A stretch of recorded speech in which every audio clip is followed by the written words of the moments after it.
प्रदेशाध्यक्ष प्रवीण गायकवाड यांच्यावर झालेल्या शाईफेकीवरून राजकारण तापलं। यावरून प्रवीण गायकवाड यांनी राष्ट्रीय स्वयंसेवक संघावर गंभीर आरोप केले। संभाजी ब्रिगेड आणि बामसेक यांना संपवण्याचा संघाच्या बैठकीत ठरलं असल्याचा सनसनाटी आरोप त्यांनी केला। या हल्ल्यामागे शिवधर्म फाउंडेशनच्या कार्यकर्त्यांचा सहभाग असल्याची माहितीही समोर आली। या प्रकरणी भाजप युवा मोर्चाचा राज्य सचिव दीपक काटे, किरण साळुंखे, भवानेश्वर शिरगिरे यांच्यासह एकूण 7 जणांविरोधात अक्कलकोट पोलीस ठाण्यात गुन्हा दाखल करण्यात आला। हल्ला करणारा दीपक काटे हा भाजपशी संबंधित असल्यानं त्याच्यावर किरकोळ कलम लावण्यात आल्याचं गायकवाड यांनी म्हटलं। तर हल्ल्याशी भाजपचा संबंध नसल्याचं चंद्रशेखर बावनकुळे यांनी स्पष्ट केलं। सेफ संघटना आणि संभाजी ब्रिगेडचा बंदोबस्त केला पाहिजे अशा स्वरूपाची मीटिंग झालेली आहे। कशा कोणाची झाली? संघाच्या परिवारामध्ये झालेली आहे आणि त्याचं कारण असं आहे की त्यांचं असं म्हणणं आहे की आता शिवसेना फुटलेली आहे, तर शिवसेनेचं आता सध्या अस्तित्वाचा प्रश्न निर्माण झाला आहे की बाबा आता ते शिंदे विरुद्ध ठाकरे असं झालेलं आहे। दुसरीकडे राष्ट्रवादी पुरोगामी चळवळ आहे ती पण फुटलेली आहे। तर सरकारने आता ठरवलं पाहिजे, कारण मला वाटतं की ही सगळी नैतिक जबाबदारी देवेंद्र फडणवीस यांची आहे, मुख्यमंत्री म्हणून आणि गृहमंत्री म्हणून।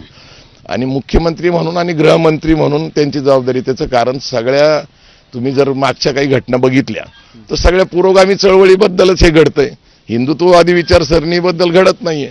आता त्यांचं केंद्रात सरकार आहे, राज्यात सरकार आहे, तर ते त्या पद्धतीचं वातावरण इथं तयार करायचा प्रयत्न करतायत। ह्या सगळ्या केसमध्ये अक्कलकोटच्या पोलीस स्टेशनचं ज्यावेळेस आम्ही माहिती घेतली तर या कार्यक्रमाला कुठल्याही प्रकारचा बंदोबस्त नव्हता, असायचं काही कारण नव्हतं, कारण तो चांगला सोहळा होता।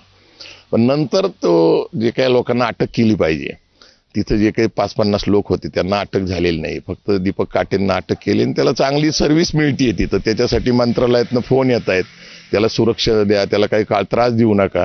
प्रवीण गायकवाड यांच्या हल्ल्याचा भारतीय जनता पार्टीचा काही संबंध नाही आणि आम्हाला अशा खालच्या लेवलच्या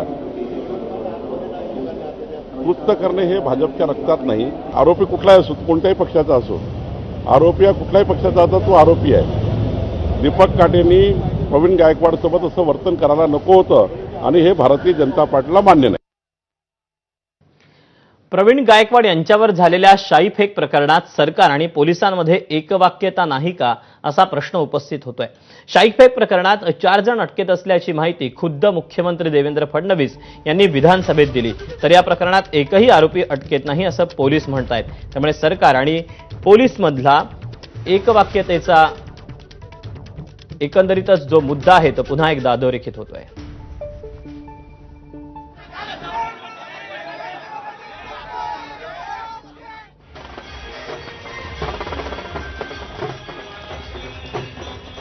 श्री गायकवाडांना ही विनंती केली की आपण या संदर्भात फिर्याद द्या। ते फिर्याद द्यायला तयार नव्हतं, तरी पोलिसांनी फिर्याद घेतली।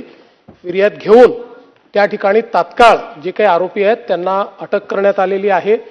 अद्यापही आरोपी पोलिसांच्याच ताब्यामध्ये आहे, कुठलेही त्यांना त्या ठिकाणी सोडण्यात आलेलं नाही। यामध्ये जी काही घटना घडलेली आहे त्यानुरूप जी काही शिक्षा करावी लागते किंवा त्या संदर्भात जे काही कलम लावावे लागतात ते कलम लावून या संदर्भात योग्य ती कारवाई केली जाईल। संभाजी भोसले यांच्या फिर्यादीवरून पोलीस स्टेशन अक्कलकोट उत्तर येथे अपराध क्रमांक 365/2025 प्रमाणे गुन्हा दाखल झालेला असून सदर गुन्ह्यात एकूण 7 आरोपीविरुद्ध गुन्हा दाखल झालेला आहे आणि सदरचा गुन्हा हा जामीनपात्र असल्यामुळं यातील आरोपींना अटक न करता त्यांच्यावर त्या सर्व 7 आरोपीवर प्रतिबंधात्मक कारवाई करत आहोत।